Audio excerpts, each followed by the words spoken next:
reino dos céus se compara a um rei que quis tomar as contas a seus servos. Começando a fazer contas, apresentou-se-lhe um que lhe devia 10.000 talentos. Mas não tendo ele com que pagar, mandou o Senhor que fossem vendidos ele, sua mulher e seus filhos, e tudo quanto possuía, para pagar a dívida. Então este servo, prostrando-se em terra, disse-lhe suplicante: Tem paciência comigo e pagarei tudo. E compadecendo-se desse servo, o Senhor libertou e perdoou-lhe a dívida. Saindo dali, porém, o servo encontrou-se um dos seus companheiros. Lhe devia 100 dinheiros. E logo agarrou e, sufocando, disse: Paga-me o que me deves. E o seu companheiro, prostrando a seus pés, implorava-lhe: Tem paciência comigo e pagarei tudo. Ele, porém, não quis, retirou-se e fez com que o metessem na prisão até pagar a dívida. Vendo os outros servos, seus companheiros, o que se passava, entristeceram-se muito e foram contar ao seu senhor tudo o que tinha acontecido. Então o seu senhor chamou e lhe disse: Servo mau, eu te perdoei toda a dívida porque me suplicaste. Não devias tu também ter piedade do teu companheiro, como eu tive de ti? E enraivecido, o seu senhor entregou aos algozes, até que pagasse toda a dívida. Assim também vos fará meu Pai Celestial, se do íntimo do vosso coração não perdoardes a cada um a seu irmão. Padre Trincado fará o sermão. O Trincado foi o padrinho de ordenação do padre Flávio Mateu. Ele é chileno, ele estudou no seminário de La Herra e devido ao modo de agir, né, de Dom Felé, ele disse a Dom Felé o que ele pensava e Dom Felé o expulsou da fraternidade, porque não quis aceitar as considerações que não só o padre Trincado fez, mas também os 3 bispos da fraternidade, Dom Wilson, Dom Tissi e Dom Galareta, que haviam dito a Dom Felé o mal que ele estava fazendo. Mas Dom Felé não suportou escutar essas palavras, então o padre Trincado teve que se retirar e ele é o braço direito de Dom Fort no seminário da França. Pueden tomar asiento, por favor. En el nombre del Padre, y del Hijo, y del Espíritu Santo. Amén. Su Excelencia, don Tomás de Aquino, queridos padres, queridos hermanos, queridos fieles, querido Padre Flavio Mateos, por fin. Sed perfectos como vuestro Padre Celestial es perfecto, dice nuestro Señor en el Evangelio. San Alfonso escribe que todo cristiano ha de ser perfecto y santo, porque todo cristiano hace profesión de servir a un Dios santo.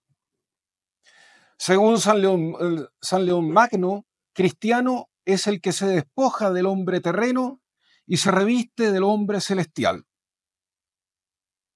Sin embargo, observa San Ambrosio, la santidad del sacerdote ha de ser mayor que la de los seglares porque se le ha dado una gracia mayor. Sacerdos alter Christus. El sacerdote es otro Cristo. Si muy grande es la dignidad del sacerdote, grande es también la obligación que pesa sobre él. Es verdad que el sacerdote sube a una gran altura, pero también es verdad que se impone que a ella vaya y en ella sea sostenido por una virtud extraordinaria. Los sacerdotes de la antigua alianza llevaban escritas estas palabras sobre su frente: santidad para el Señor, a fin de recordar ellos mismos la santidad en que debían vivir. Sobre esto decía San Ambrosio que el sacerdote, para ofrecer dignamente el santo sacrificio del altar, primero se ha de sacrificar a sí mismo, ofreciéndose enteramente a Dios. El sacerdote debe ser un continuo holocausto. Deplora San Bernardo el ver a muchos que corrían en su tiempo a las órdenes sagradas sin considerar la santidad que se requiere en quienes quieren subir a tales alturas.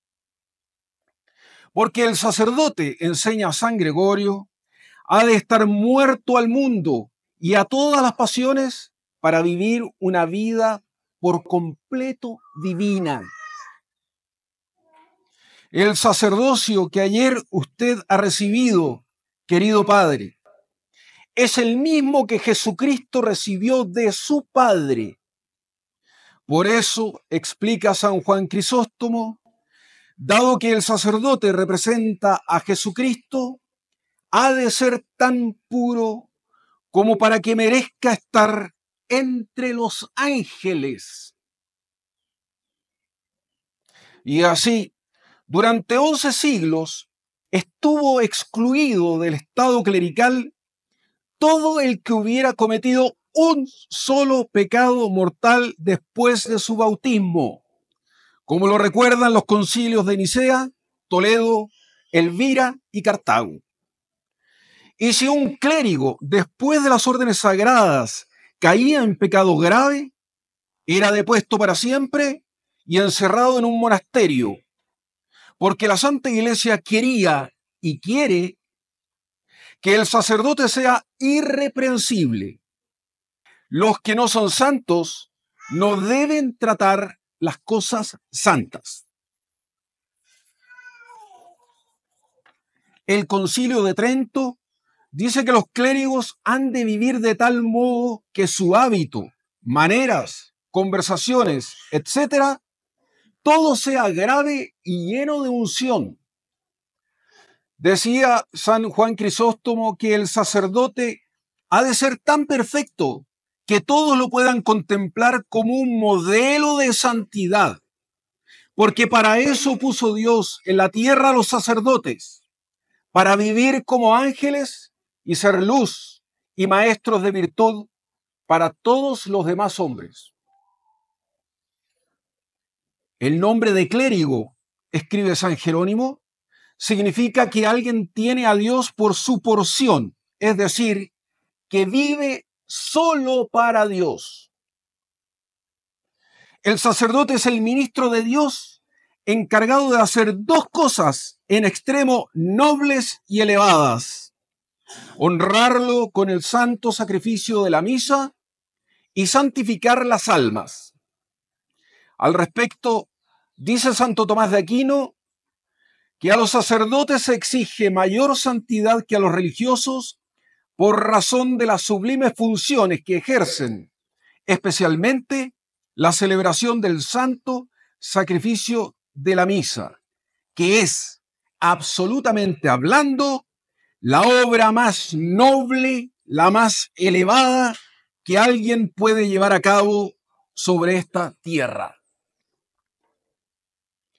El sacerdote debe ser santo también para revelar a Dios, porque el mismo Dios dice en el libro del Levítico: en los cercanos a mí mostraré que soy santo, es decir, mi santidad será conocida por la santidad de mis sacerdotes.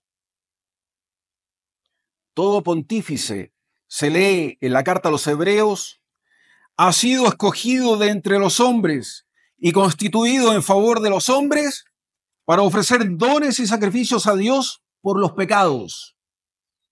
Comentando este texto, Santo Tomás de Aquino escribe: todo sacerdote es elegido por Dios y colocado en la tierra para ocuparse no de ganancias, no de riquezas, no de la estimación de otros hombres, ni de diversiones, ni de progresos familiares, sino de los intereses de la gloria de Dios. Por eso las Escrituras llaman al sacerdote el hombre de Dios. El hombre de Dios.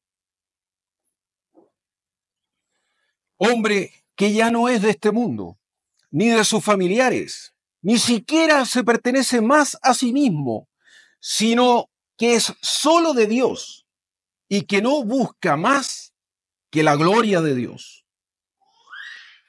Escribe San Ambrosio que el verdadero ministro del altar ha nacido para Dios y no para sí. Es decir, que el sacerdote ha de olvidarse de sus comodidades, ventajas y pasatiempos para pensar en el día en que recibió el sacerdocio, recordando que desde ese día bendito ya no es suyo, sino de Dios, por lo que no debe ocuparse más que en los intereses de Dios. El Señor tiene sumo empeño en que los sacerdotes sean santos y puros, para que puedan presentarse ante Él libres de toda mancha cuando se le acerquen a ofrecerle sacrificios. Se sentarán para fundir y purificar la plata y purificará a los hijos de Leví. Los acrisolará como el oro y la plata, y luego podrán ofrecer al Señor oblaciones con justicia, dice el libro del profeta Malaquías.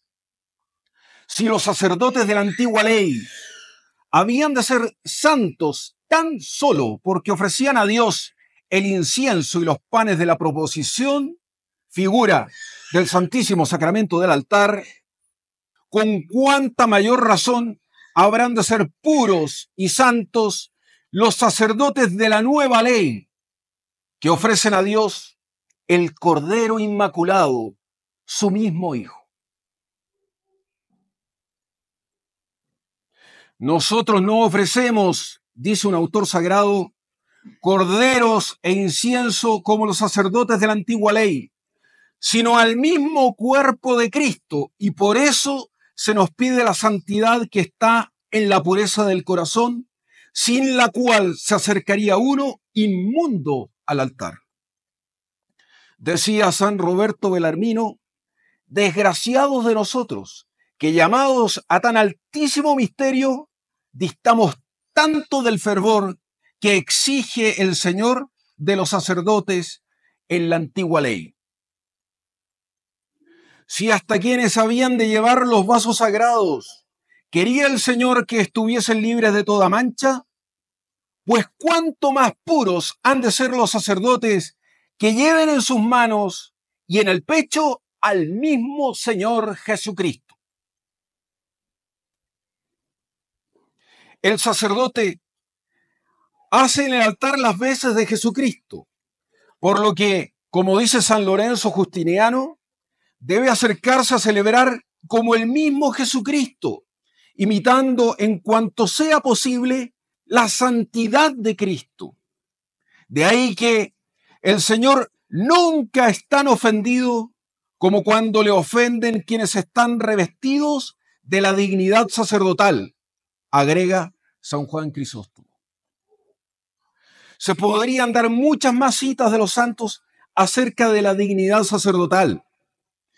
Querido Padre, todas estas citas acerca de la sublime dignidad del sacerdocio nos causan gran admiración, pero también nos producen temor, puesto que el tesoro que nos ha sido confiado, tesoro demasiado precioso, divino, es excesivamente grande para los recipientes de barro que somos nosotros. Sin embargo, del mismo Dios que dijo, sed perfectos como yo soy perfecto, dijo el ángel en la Anunciación que para él no hay nada imposible.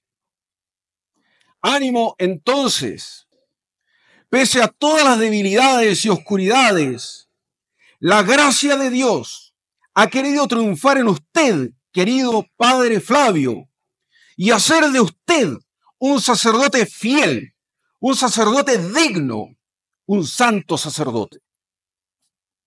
Para ello, usted debe estar siempre en posición de recibir la luz y la fortaleza de Dios que están en la gracia divina. ¿Cómo? suplicando incesantemente el amor de la cruz. De la cruz que ni le ha faltado hasta ahora, querido Padre, ni le faltará hasta la muerte. Decía un santo sacerdote del siglo XIX, el sacerdote debe morir al propio cuerpo, al propio espíritu, a la propia voluntad, a la propia fama, a la propia familia y al mundo. Debe inmolarse en el silencio, en la oración, en el trabajo, en la penitencia, en el sufrimiento, en la muerte. Cuanto más se muere, más vida se tiene y más vida se da. El sacerdote es un hombre crucificado. El sacerdote es un hombre crucificado, querido Padre, por amor. El sacerdote es ese hombre crucificado que por amor da su cuerpo, su espíritu, su tiempo, sus bienes, su salud, su vida. Solo el que está crucificado salva las almas. Y ese es Cristo. Y cualquiera que sepa sufrir con Cristo. Cristo no nos quiso salvar por medio de la acción, sino mediante lo contrario. Cristo nos salvó por la pasión, por el sufrimiento. El sufrimiento unido a Cristo se hace redentor, salva a las almas. Es barro que se convierte en oro, a condición de que se sufra unido a Cristo. Primero entonces, querido Padre, la vida interior, la oración, la súplica, siempre y ante todo.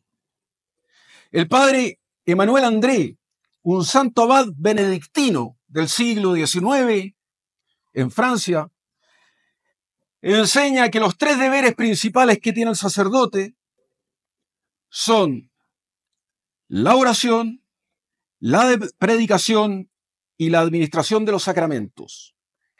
De estos tres deberes, al revés de lo que se suele pensar, el primero es el deber de la oración. El segundo deber es el de la predicación. Y el tercer deber es el de la administración de los sacramentos. Este es el orden verdadero de las funciones del sacerdote, el orden querido por Dios. Y agrega que aunque el ministerio sacerdotal tiene varias funciones exteriores, considerado en su conjunto, es una obra interior, de interioridad, del hombre interior.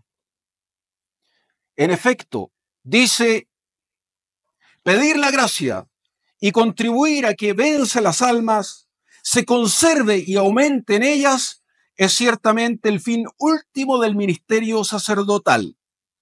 ¿Y quién no se da cuenta que todas estas cosas son cosas interiores? Y como esto está fuera de toda duda, se comprende cada vez mejor cuán profundas son las palabras de San Pedro, el príncipe de los apóstoles, cuando dice en el libro de los Hechos, capítulo 6, versículo 4, nos vero orationi et ministerio verbi instantis erimus.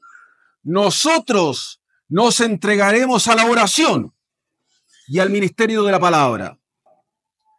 San Pedro da prioridad clara a la oración y lo hace porque la acción del sacerdote sobre las almas de sus prójimos será eficaz en la medida en que ese sacerdote esté unido a Dios a través de la oración, en la medida en que mantenga su propia alma elevada a Dios por la oración. Solo Dios da sin haber recibido, porque siendo Dios, tiene todos los bienes en sí mismo. Pero nosotros, que no somos Dios, solo podemos dar lo que hemos antes recibido de Dios. Pero ¿cómo Dios dará esos medios si no se los pedimos con perseverancia, humildad y confianza? Cuán admirables son en este punto nuestros padres, los antiguos misioneros benedictinos, exclama el padre Emanuel André. Llegaron a un país idólatra, buscaron un lugar solitario y allí comenzaron a orar. Lucharon contra demonios y contra animales salvajes. Construyeron una sencilla choza para refugiarse. Cantaron los salmos en las horas canónicas del día y de la noche. Nos vero in oración instantes erimus. Y después de haber permanecido en oración, a menudo durante años, finalmente algunos pastores vinieron a verlos y les preguntaron quiénes eran y qué estaban haciendo. De ahí a las primeras lecciones del catecismo hubo un solo paso. Y con el tiempo hubo catecúmenos y así surgió el cristianismo en ese lugar. Podía venir la persecución, pero sería derrotada, porque la fe triunfante había ya quedado sembrada en las almas. Todo esto surgió de una obra interior, de la oración, de la unión con Dios mediante la oración. En esta unión, en esta incesante comunicación, los santos siempre recibieron de Dios las gracias de la luz para la conversión de las almas, y así su ministerio fue bendecido por Dios. Incluso hubo santos que ejercieron una acción poderosa sobre muchísimos prójimos casi exclusivamente por medio de la oración.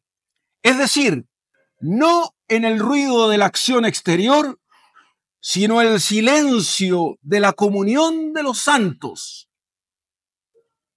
Como fue el caso, querido Padre, de su también querida Santa Teresa del Niño Jesús, la que según cree la Iglesia, hizo y hace un grandísimo bien a una enorme cantidad de almas, sin haber salido jamás de su clausura.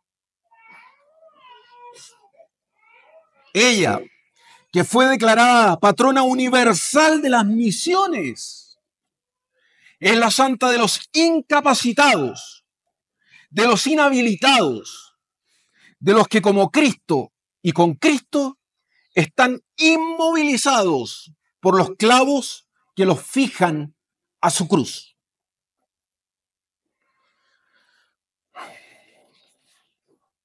Querido Padre Flavio, que la Santísima Virgen María, Madre de Dios y Madre nuestra, haga que su alma, ahora sacerdotal, reciba todas las bendiciones del cielo. Que ella le consiga de Cristo la bendición de una caridad ardiente y de los frutos abundantes del amor a Dios y al prójimo por Dios. La bendición de ser un padre bondadoso, un maestro sabio, un juez justo y un pacificador entre los fieles que le sean encomendados por sus superiores. Que ella atraiga sobre su alma la bendición de una fe profunda y combativa en estos tiempos de horrible apostasía. La bendición de una firme esperanza, la bendición de un corazón consumido en el fuego del sagrado corazón de Jesús y del corazón inmaculado de María. La bendición de una vida ejemplar en la prudencia, en la justicia, en la fortaleza, en la templanza, en la humildad, en la paciencia, en la mansedumbre, en la castidad y en todas las virtudes cristianas. Nuestra Señora, en fin, querido Padre Flavio, le procure la bendición de ir siempre por el camino de los sacerdotes fieles y de todos los santos, que es el camino del amor a la cruz, el camino de la oración, a fin de que usted sea instrumento de Dios para la salvación de muchas almas a mayor gloria de Dios. Ave María Purísima, en el nombre del Padre, y del Hijo, y del Espíritu Santo. Amén.